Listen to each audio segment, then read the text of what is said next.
प्रिय मित्रों, जय श्री कृष्ण। दिव्य प्रेम धारा पर मैं आचार्य डॉक्टर विष्णु कुमार मिश्रा आपका बहुत बहुत स्वागत करता हूं, आपका बहुत बहुत अभिनंदन करता हूं। हर माँ बाप, हर पेरेंट्स अपने बच्चों को उच्च शिक्षित बनाना चाहते हैं। कोई अपने बच्चों को डॉक्टर बनाना चाहता है, कोई माँ बाप अपने बच्चों को इंजीनियर बनाना चाहते हैं। IAS, IPS अन्य क्षेत्रों में कामयाब उच्च पदाधिकारी पद पर सुशोभित होता देखना चाहते हैं और होना भी चाहिए। बच्चों की भविष्य की चिंता भला माँ बाप को नहीं होगी तो फिर भला किसको होगी? बच्चों के उज्जवल भविष्य को लेकर के माँ बाप चिंतित नहीं होंगे तो फिर भला और कौन होगा? किंतु समस्या तब विकट हो जाती है जब माँ बाप और बच्चों की प्रकृति में सामंजस्य नहीं बन पाता। संयोग से पिता अगर डॉक्टर है तो बेटे को भी डॉक्टर बनाना चाहता है, माँ IAS अधिकारी है तो बेटे को भी IAS बनाना चाहती है। किंतु समस्या यह है कि बच्चे की प्रकृति अधिकारी बनने की है ही नहीं। बच्चा अधिकारी बनना ही नहीं चाहता। बच्चा बिजनेस के क्षेत्र में कामयाब होना चाहता है, कोई बड़ा उद्योग लगाना चाहता है, बड़ी इंडस्ट्री लगाना चाहता है। और माँ बाप डॉक्टर बनाना चाहते हैं, IAS IPS बनाना चाहते हैं। माँ बाप को बेहतर भविष्य के लिए सपने तो देखना चाहिए, प्रयास भी करना चाहिए, लेकिन बच्चों की प्रकृति को भी देखना चाहिए, बच्चों का नेचर भी देखना चाहिए, बच्चों का स्वभाव भी देखना चाहिए कि उनकी दिशा धारा किस तरफ जा रही है। यह स्थिति शैक्षणिक दृष्टिकोण से ठीक नहीं है। माँ बाप का स्वाभाविक फर्ज बनता है बच्चों को कौन सी दिशा दें, कौन सी शिक्षा दें, किस क्षेत्र में किस विषय का सब्जेक्ट का चयन करें। किंतु साथ में बच्चे की प्रकृति को भी देखना होगा। बच्चे का स्वभाव कैसा है, बच्चे का दिमाग, बच्चे का माइंड टेक्निकल है या नॉन टेक्निकल है। बच्चा बचपन में खेल कूद में जब खेलता है तो खेलते हुए वो पुल बनाता है, ब्रिज बनाता है, सड़क बनाता है, घर बनाता है, मिट्टी के, कार्डबोर्ड के, कौन सा खेल खेलता है। खेल खेल में चार बच्चों को मोहल्लों के जोड़ करके स्कूल का खेल खेलता है, टीचर बनता है, बच्चों को पढ़ाता है, या फिर डॉक्टर बनता है, बच्चों को नकली सुई लगाता है। खेल में कौन सा खेल खेलता है बच्चा? बच्चा बांध पुल बनाता है, टीचर बनता है, डॉक्टर बनता है, या पुलिस का अधिकारी बनता है। पुलिस का अधिकारी खेल में क्या बनता है, उसका दिमाग किस तरफ है? इस चीज को बात करना पड़ेगा माँ बाप को। बच्चे की रुचि किस क्षेत्र में है? अगर बच्चे की रुचि के साथ साथ माँ बाप का भी संयोजन, माँ बाप की भी दृष्टि उसी क्षेत्र में है तो बच्चे के बहुत आगे जाने की संभावना बनेगी। माता पिता के विचार और बच्चे के विचार का अगर सामंजस्य, तालमेल ठीक खा गया तो समझिए कि सोने में सुहागे जैसी स्थिति बन गई। और अगर दोनों का तालमेल नहीं बन पाया तो हो सकता है कि माँ बाप के दबाव में बच्चा वो विषय ले, उस विषय को पढ़ भी ले, सफलता भी अर्जित कर ले, लेकिन जीवन के कार्य क्षेत्र में, कैरियर के क्षेत्र में उतनी अच्छी सफलता अर्जित नहीं कर पाएगा, क्योंकि उसका दिल दिमाग उस क्षेत्र में है ही नहीं। उसका दिल दिमाग तो कहीं और काम कर रहा है। कई लोगों को आपने देखा होगा कि डॉक्टर की पढ़ाई की, इंजीनियर की पढ़ाई की और बिजनेस कर रहे होते हैं। कई लोगों को देखा होगा कि डॉक्टर, इंजीनियर की पढ़ाई करने के बाद ज्योतिषी बने बैठे हैं। पढ़ाई कुछ और की और रोजगार में किसी और क्षेत्र में है। अतः इस क्षेत्र में ज्योतिष आपकी बहुत मदद कर सकता है। बच्चे की प्रकृति, बच्चा क्या बनना चाहता है, बच्चे की कुंडली में IAS IPS बनने के योग है कि नहीं है, सिविल सर्विसेज में जाने के योग है कि नहीं है, डॉक्टर बनने के योग है कि नहीं है, इंजीनियर बनने के योग है कि नहीं है, बच्चा क्या बन सकता है, बच्चे को कौन सा सब्जेक्ट लेना चाहिए, बच्चे की प्रकृति कैसी है, बच्चे का नेचर कैसा है। ज्योतिष इस क्षेत्र में आपकी भरपूर मदद कर सकता है। आपको किसी अनुभवी ज्योतिर्विद से बच्चे की कुंडली का प्रेडिक्शन कराना है, विश्लेषण कराना है। आइए मैं विषय क्रम में आगे बढ़ूं, उससे पहले आपसे आग्रह, अगर आपने अभी तक हमारे इस चैनल को सब्सक्राइब नहीं किया है तो प्लीज चैनल को सब्सक्राइब करें, साथ ही नोटिफिकेशन बेल को भी प्रेस कर लें। अगर आप अपनी या अपनों की जन्म कुंडली का बृहद प्रेडिक्शन कराना चाहते हैं, विश्लेषण कराना चाहते हैं, या हमसे किसी किस्म का ज्योतिषी परामर्श प्राप्त करना चाहते हैं अथवा उत्तम क्वालिटी के रियल राशि रत्न आदि प्राप्त करना चाहते हैं तो आप स्क्रीन पर फ्लैश हो रहे नंबरों पर हमसे संपर्क कर सकते हैं। हमारे देश में लगभग विभिन्न प्रांतों में विभिन्न क्षेत्रों में 10वीं तक का स्तर लगभग सामान्यतः एक जैसा ही है। यद्यपि प्राइमरी से प्रथम स्टेप से ही बच्चों को अपनी स्थिति परिस्थिति हैसियत के अनुकूल शिक्षा दिलाना चाहिए, क्योंकि बुनियाद जितनी बेहतर होगी, जितनी मजबूत होगी, मंजिल भी उतनी कामयाब और बेहतर होगी। किंतु कैरियर की ऊंची उड़ान का आगाज 10वीं कक्षा पास होने के बाद ही शुरू होता है। 10वीं कक्षा उत्तीर्ण होने के बाद ही किसी छात्र या छात्रा को किसी उपयुक्त विषय का चयन करना होता है। शैक्षणिक दृष्टिकोण से कौन सा विषय, कौन सा सब्जेक्ट बेहतर हो सकता है, इस वीडियो पर हम ज्योतिष के नजरिए से इसे जानने का प्रयत्न करेंगे। क्योंकि कहा जाता है कि ग्रहाधीनम जगत सर्वम, सारा संसार सारा जगत ग्रहों के अधीन है। तो ऐसी कंडीशन में भला शिक्षा का क्षेत्र ग्रहों से अछूता कैसे रह सकता है? शिक्षा के क्षेत्र में भी ग्रहों का प्रभाव तो होगा। आपकी अपनी जन्म कुंडली और ज्योतिष शास्त्र, विषय निर्धारण और बेहतर कैरियर के संदर्भ में हम चर्चा प्रारंभ करते हैं। जन्म कुंडली चार्ट में 12 भाव होते हैं। जैसा कि आप जानते हैं, मैं प्रत्येक वीडियो पर बताता हूँ, यह पहला भाव प्रथम भाव है, इसे लग्न कहते हैं।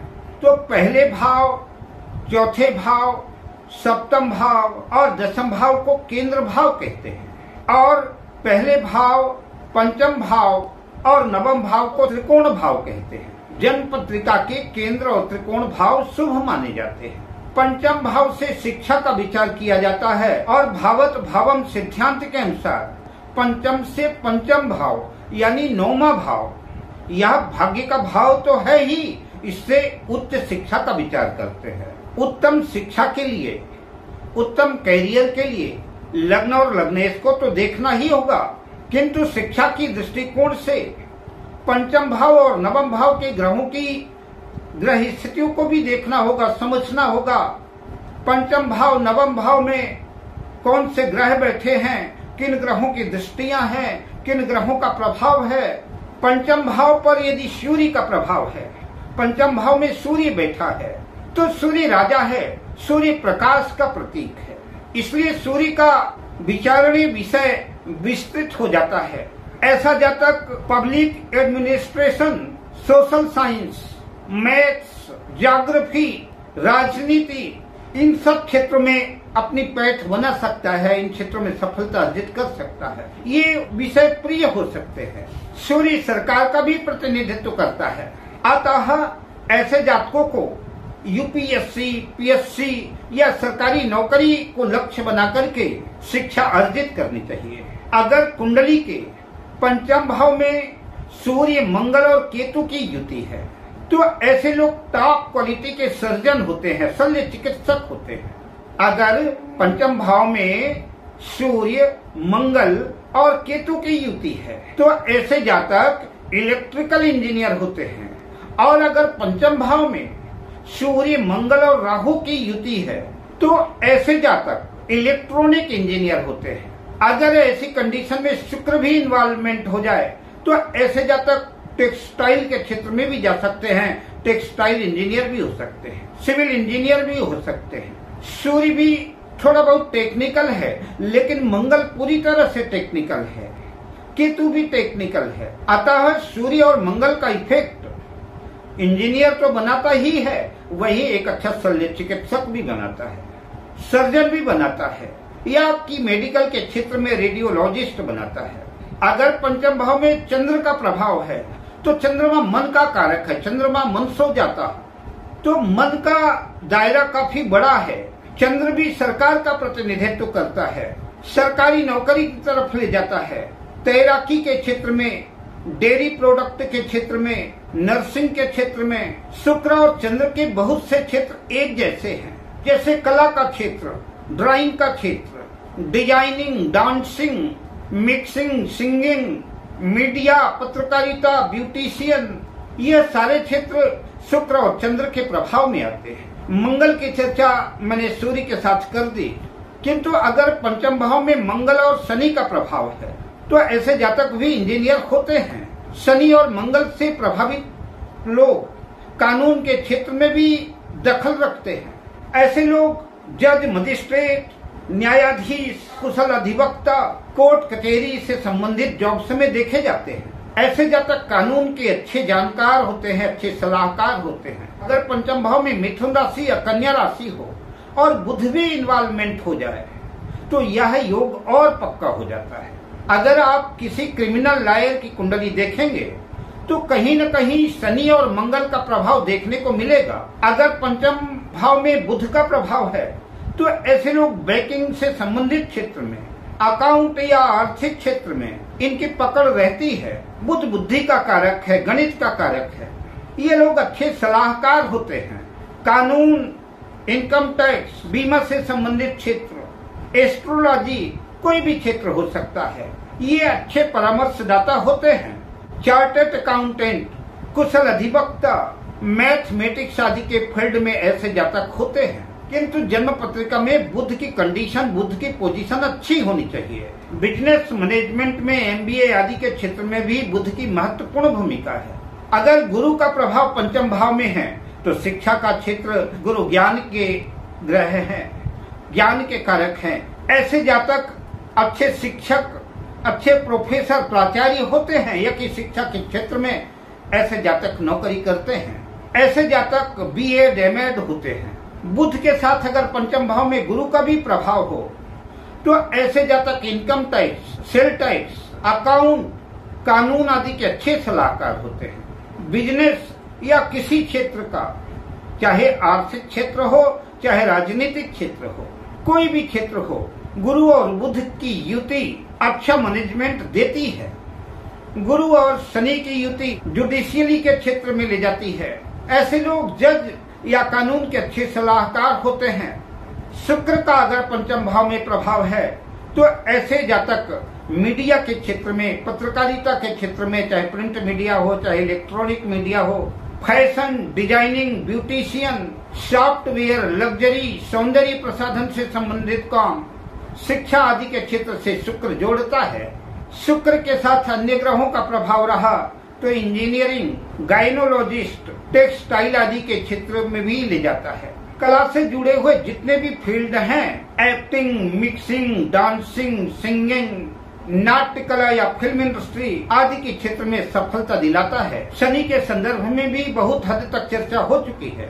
शनि मंगल का पंचम भाव में प्रभाव हो तो जातक सिविल इंजीनियर होता है। शनि और बुध की युति पंचम भाव में हो तो जातक की बुद्धि बड़ी पैनी होती है, अपनी बात को बड़ी मुस्तैदी के साथ, बड़े जोरदार तरीके के साथ रखता है। प्रायः ऐसे लोग कुशल वक्ता होते हैं और ऐसे जातक कई बार टॉप क्लास के अधिवक्ता, वकील भी होते हैं। पंचम भाव में क्रूर ग्रहों का प्रभाव हो, राहु केतु का प्रभाव हो, नीच ग्रहों का प्रभाव हो तो यह योग बहुत अच्छा नहीं माना जाता।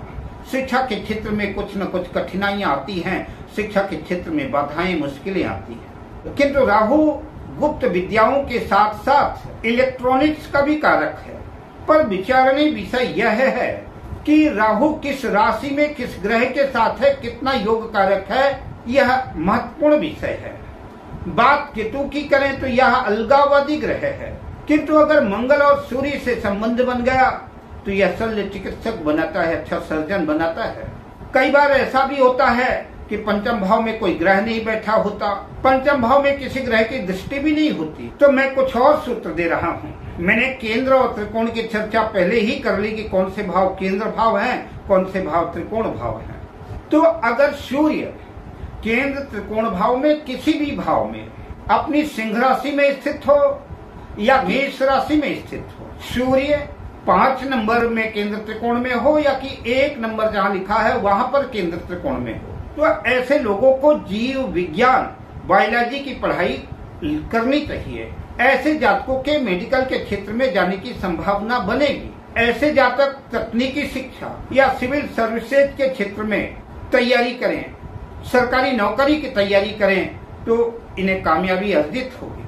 अगर इन्हें केंद्र त्रिकोण भाव में चंद्रमा 2 नंबर पर यानी वृषभ राशि में स्थित है या कि 4 नंबर पर कर्क राशि में अपनी स्वराशि में स्थित है, तो ऐसे लोगों को, ऐसे जातकों को, ऐसे विद्यार्थी छात्र छात्राओं को ललित कलाओं के क्षेत्र में, काव्य के क्षेत्र में, कविता लेखन के क्षेत्र में, शिक्षा के क्षेत्र में, शिक्षक होने की दिशा में, BEd, MEd, singing, dancing, media, arts आदि के क्षेत्र का चयन करना चाहिए, सफलता अर्जित होगी।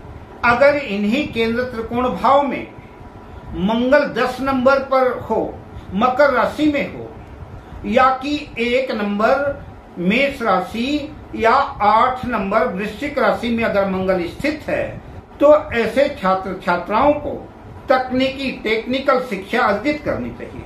मंगल अन्य ग्रहों के प्रभाव में जहां डॉक्टर बनाता है, इंजीनियर बनाता है, सेना, पुलिस आदि की तरफ भी मंगल ले जाता है। कई बार ऐसे लोग बहुत बड़े बड़े बिल्डर, बहुत बड़े व्यापारी, कंस्ट्रक्शन के क्षेत्र में, बिल्डिंग मटेरियल के क्षेत्र में, प्रॉपर्टी, रियल एस्टेट के क्षेत्र में बहुत ऊंचाइयों तक अपना परचम लहराते हुए देखे गए हैं। अगर इन्हीं केंद्र त्रिकोण भाव में बुध 6 नंबर या 3 नंबर, 6 नंबर यानी कन्या राशि, 3 नंबर यानी मिथुन राशि में अगर बुध स्थित है, तो ऐसे लोगों को कॉमर्स की पढ़ाई करना चाहिए। ऐसे लोग चार्टर्ड अकाउंटेंट या बैंकिंग, फाइनेंशियल क्षेत्र में काम करते हुए देखे गए हैं। ऐसे लोग एस्ट्रोलॉजी में भी पकड़ रखते हैं। ऐसे लोग अच्छे सलाहकार भी होते हैं, कुशल अधिवक्ता, कानून के अच्छे सलाहकार, अच्छे जानकार भी होते हैं।